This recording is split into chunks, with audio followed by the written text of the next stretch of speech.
Ken Trujillo is a litigation and business attorney for the Philadelphia office of the national law firm of Chamberlain Hrdlicka of Houston.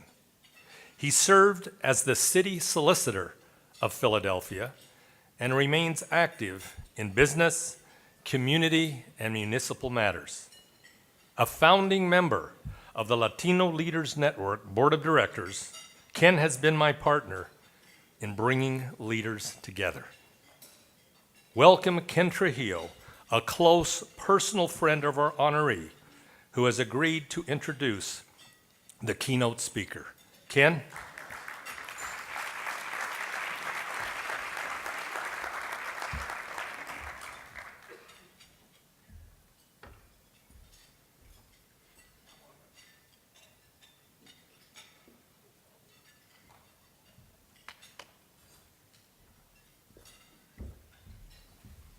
Thank you, Mickey.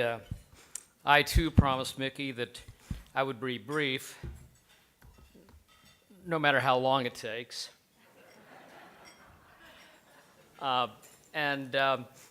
Mayor also wanted to just, had a really fun opportunity a few years ago. I was the co-chair of the host committee for the Democratic National Convention in Philadelphia. And so I promise I'm going to put a good word in with you, with the folks back in Philadelphia at least. My colleagues, on behalf of my colleagues at Chamberlain Hrdlicka, who are here with me today, it really is an honor to be here in Houston. I may be a Philadelphia lawyer, but I belong to a Houston firm. And Mickey, thank you for your incomparable leadership and your friendship over these many, many years when we first met back in your days at the White House. So it's such a pleasure to be here. And it's really, really a special opportunity to be able to be able to introduce somebody who's told a few things about our lives together over the last 30 years. And in fact, in his book, if you haven't read it yet, he's revealed a few things, has bared a few parts of my life that I'm not sure I ever expected to go public with, and didn't expect them all to see the light of day. So for those of you who haven't read Homelands, there's a spoiler alert, is that I'm one of the four friends that Alfredo writes about in Homelands. And Alfredo's been part of my life, as has Angela. Actually, Alfredo, since the first few pages of the book back in 1987, as he describes in Homelands. And he's been part of my life. He was the best man in my wedding. He was staying at our house the day my daughter was born. It seems that we've been part of each other's lives over the last 30 years in ways that I think are really, really special to me and to my family. As Mickey mentioned, the Latino Leaders Network really is about bringing Latino leaders together, but it is so focused on telling the stories and ensuring that the stories of Latino leaders are told. I'm honored and thrilled to be able to present to you and introduce you to the person that I think is the premier storyteller of our generation. Alfredo is the son of a bracero.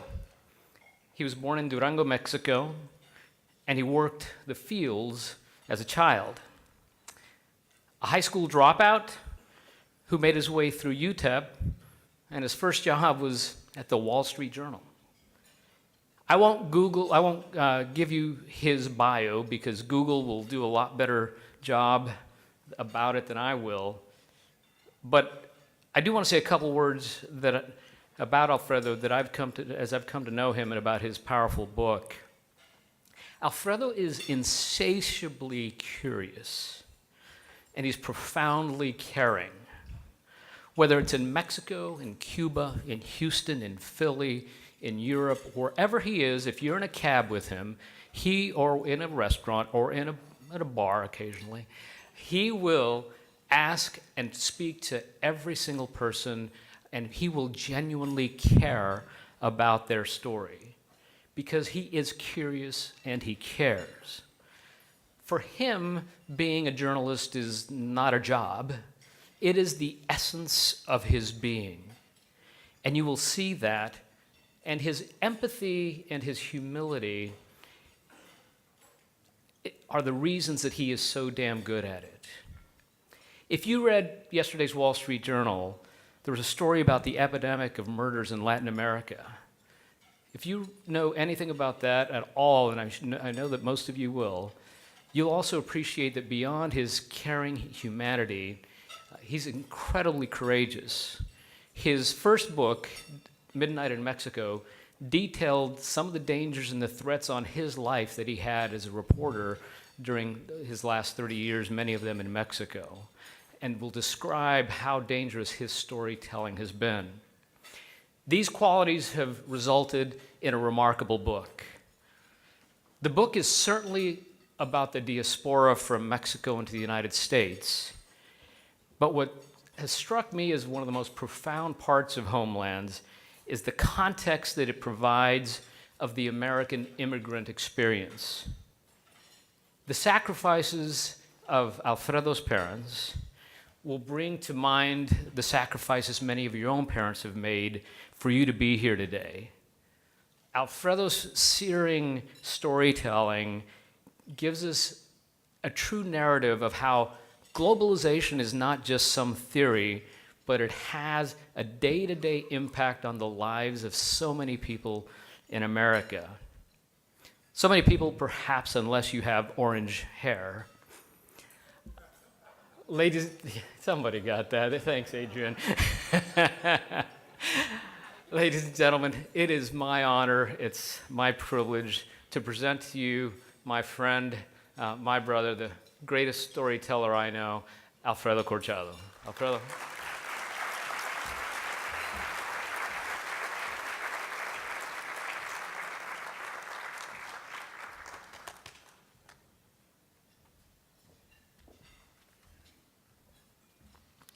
Thank you so much.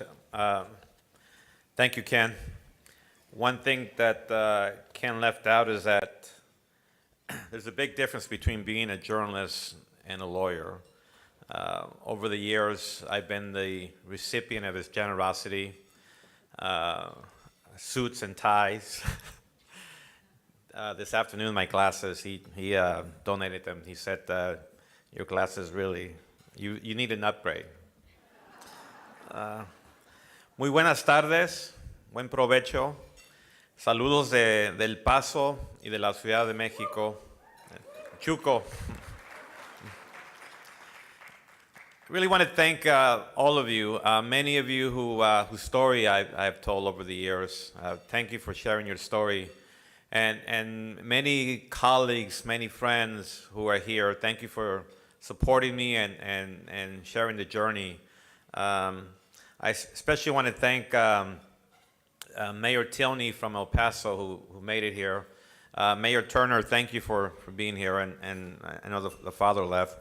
But in particular, I want to thank Angela Kocherga. Many of you may remember Angela from KHOU in Houston. She's my journalist colleague and also my love, who has shared this journey almost from the beginning and remains my light on the darkest nights on both sides of the border. I am deeply, deeply humbled to be the recipient of the Eagle Award and to be in the company of so many amazing previous winners. I want to thank Mickey and everybody at the Latino Leaders Network for making this possible. Mickey, your instructions to me were pretty simple, elegantly simple. He said, just come and tell us your story.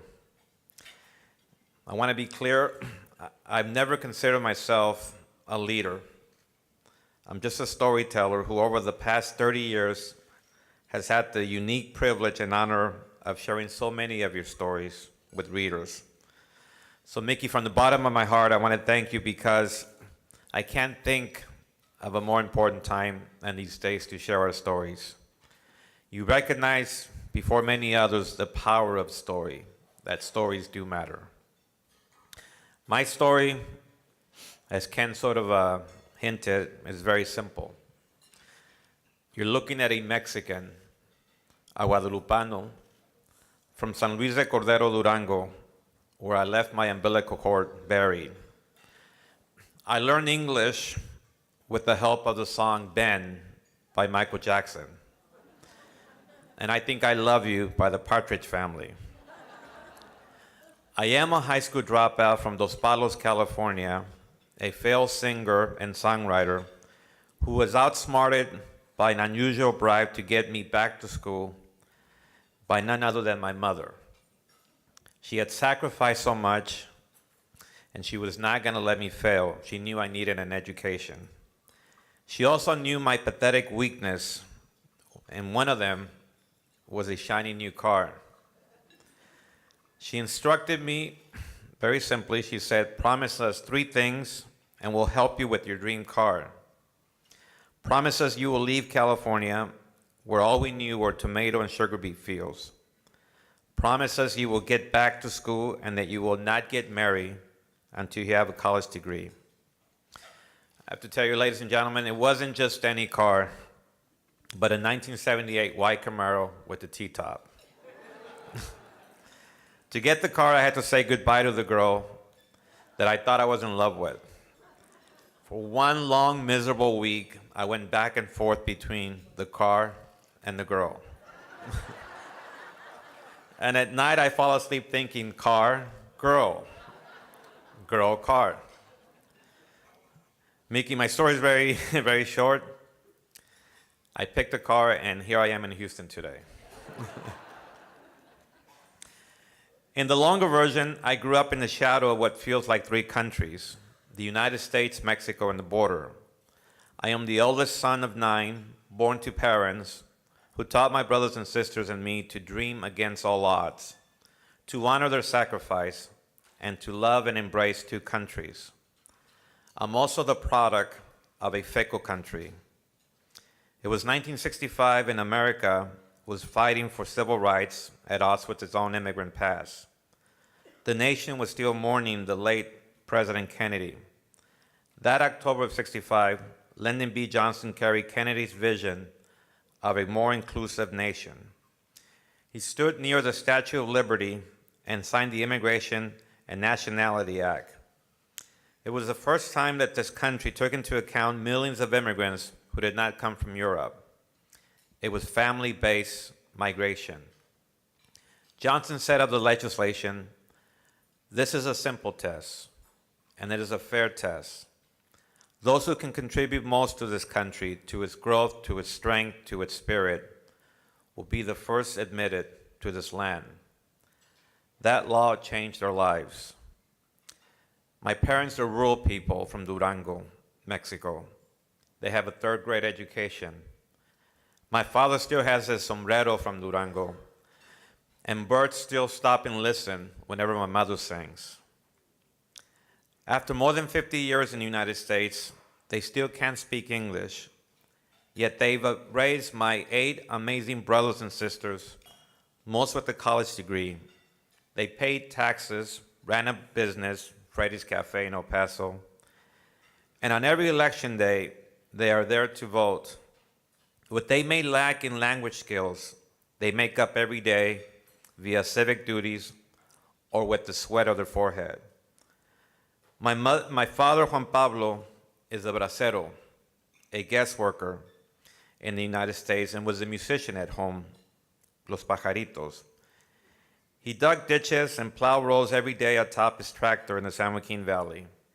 He was such a hard worker that every year his boss dreaded the holidays because my father would leave for Durango, stop in El Paso, buy boots, shiny boots, and bring him back his gifts. He was like a little Santa Claus.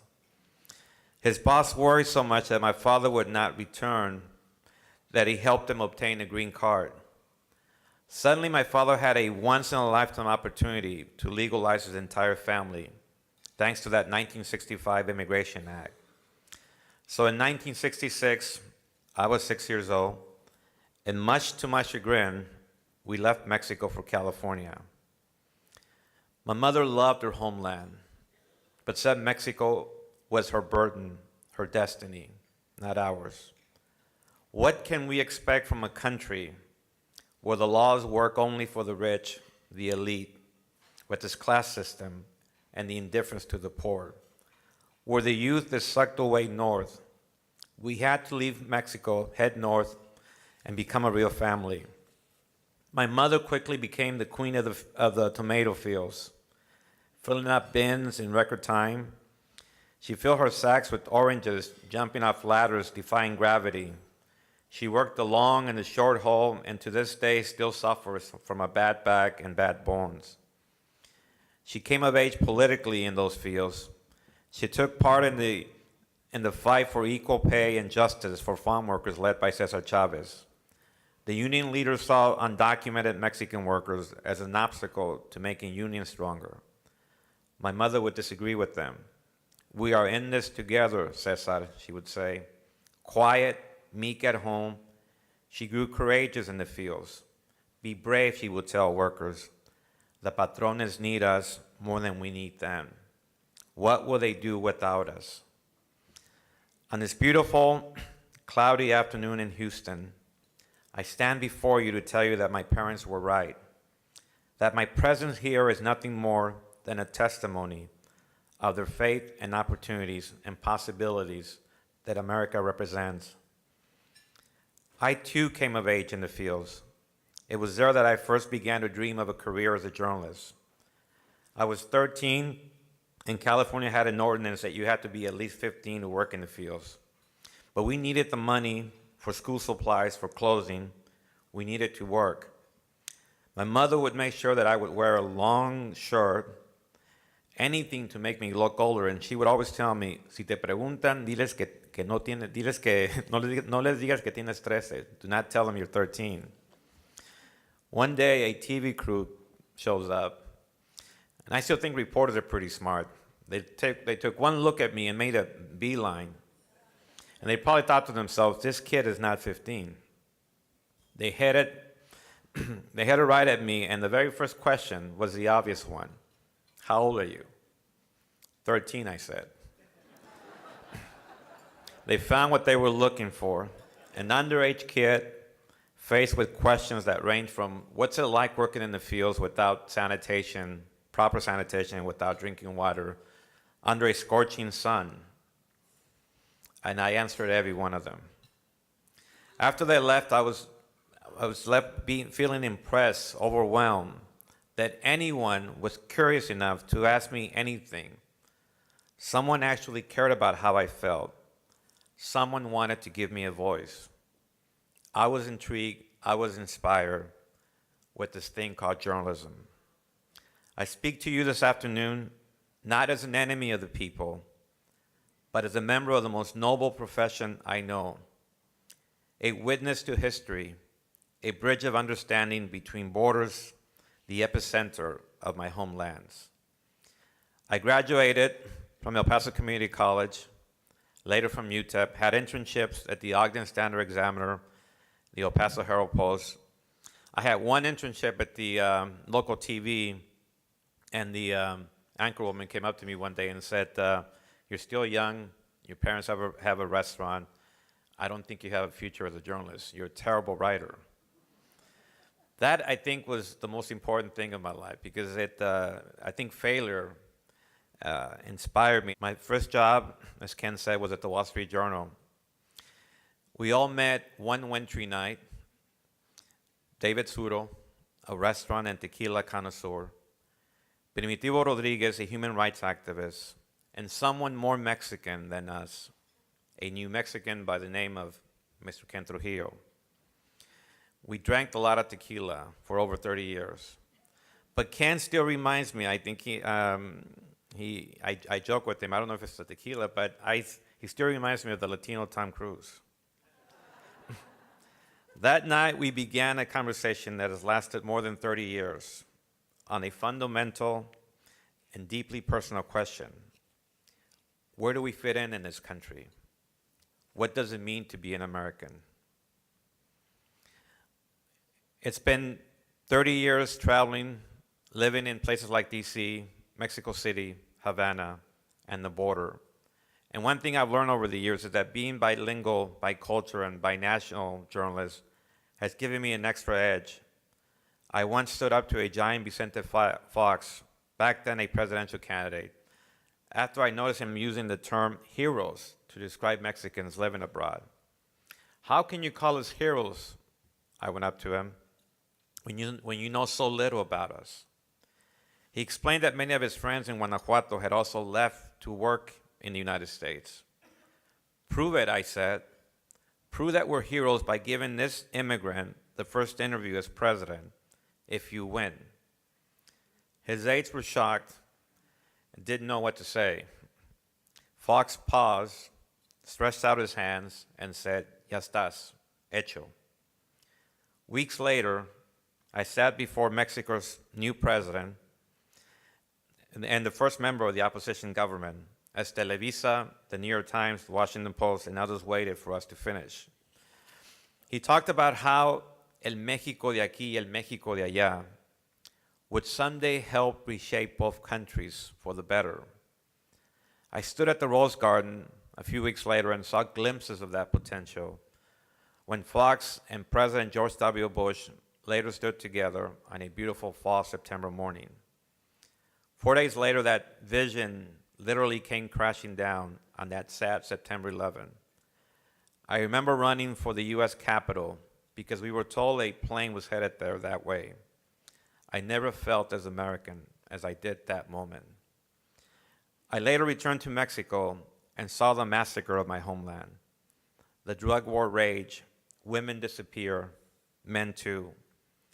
I saw bodies dangling from bridges in Nuevo Laredo and Ciudad Juarez, headless corpses with messages scrawled on bodies threatening rival cartels. I walked in zones of silence, areas where the press is silenced by deadly threats that reporters know all too well are carried out. I once had to leave Mexico for a while when my own life was threatened because of a story that I wrote. And yet, I have to tell you, I've never been able to stay away from Mexico. I can't. As I walked through the Parque México in La Condesa over the weekend, I was reminded that my job as a foreign correspondent is really nothing more than a reflection of my love affair with Mexico, my attempts to reconnect with my roots, my language, my original homeland. I love Mexico. It's the generosity of its people, the colors of its jacarandas, the music of Huapango de Moncayo. At times these days, I must admit that Mexico feels more hopeful, less fearful than this country. And perhaps that's why I'm so drawn to the border, because it is there where I don't have to choose anymore. I don't have to pick one side over the other, where I am most inspired, where my work serves as a bridge of understanding, even if at times it feels like a broken bridge. These are dark days on the border. We're home to the constant refuge, our own Ellis Island in the southwest, Paso del Norte. It's also a graveyard of dying hope as people, families, children leave behind mementos from their journey. Some take their final breath on the border, drowning in the Rio Grande, succumbing to sweltering deserts, suffocating in 18-wheeler trucks or railroad boxcars. Others suffer unimaginable heartache, parents separated from children, children separated from parents, living in tents just outside of my hometown in Tornillo, Texas. Many suffer from PTSD, marking them for life. As a child, this was not the America I knew. And the older I become, the more I fear that maybe nothing really changes. All hatreds fester. On the border, we are a giant piñata for politicians hoping to benefit from fear as they bash the border and its people. They talk of building walls to separate us from them, playing into each other's fears of the other. Today, this nation of immigrants, the country that Johnson talked about, is at a crossroads. The U.S. crackdown on the border is designed to send the harshest message to immigrants from all over the world. We don't need you anymore. The new rules to limit migration by the U.S. government are not just about stopping people from sneaking across the border or about targeting bad hombres. This is also against people trying to obey our laws, the most vulnerable, who show up at the border saying, I face dangers back at home. Your laws allow me to apply for asylum. Or dreamers who, by no fault of their own, grew up in the United States as children. They're integrated, assimilated, educated. They hold down jobs, contribute to society, and now face an uncertain future. As a reporter and as an immigrant, I often ask myself the question I now ask of you. How many of you would be here today if your family had to comply with new restrictions issued by this administration? What if you came from Africa, from Mexico, Central America, the Middle East? I certainly wouldn't be here today. I look around and I ask you, how many Americans would make the cut in today's America? Again, where do we fit in?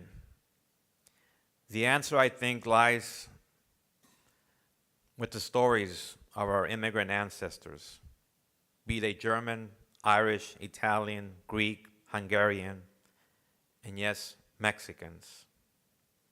Whether you're Republican, Democrat, or independent, it is our obligation, our responsibility to rescue our stories, to inspire others by defining our narrative before others define us.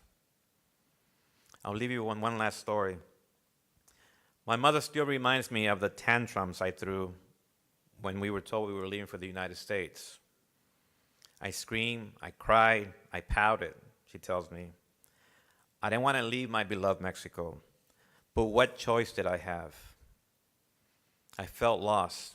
I would angrily confront my father after work as we lived in this trailer house surrounded by melon fields, and I would scream from the top of my lungs, "Esto está muy feo." He would look the other way, embarrassed that a little twit like me would even question him, and he would tell my mother, "Please tell him to stop. Tell him life will get better." They saw possibility in us. They saw something bigger. They believe in reinvention by embracing the new and still retaining the best of our roots. They believe that borders could somehow transform us, and they did. Thank you very much.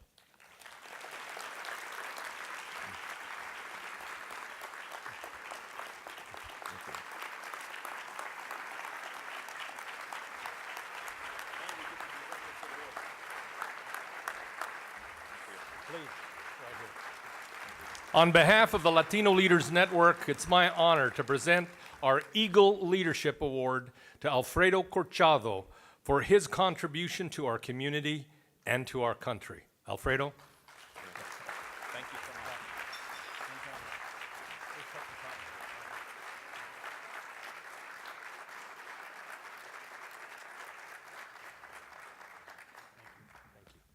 I want to say that I accept the award on behalf of Juan Pablo Corchado and Erlinda Corchado, my parents. Thank you.